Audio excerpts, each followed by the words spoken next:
ঈদ আসছে, অনেক রকমের সেমাই আছে এখানে। অস্ট্রেলিয়া আসলে এখন অনেক ভালো লাগে, সব রকমের জিনিস পাওয়া যায়, কত রকমের সেমাই।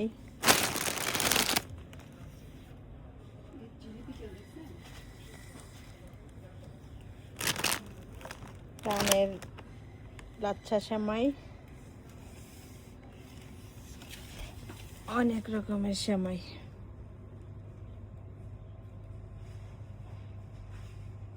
আপু এই সময়টা খাইছেন? এটা আপু এই সময়টা খাইছেন? হ্যাঁ আপু, এই যে এই সময়টা নিছেন কখনো?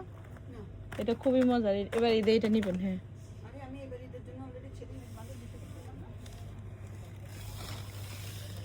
অয়েল ফুডের সময়ও আছে, বাংলাদেশি ফ্লেভার যারা পছন্দ করেন তারা বাংলাদেশি সেমাই নিবেন।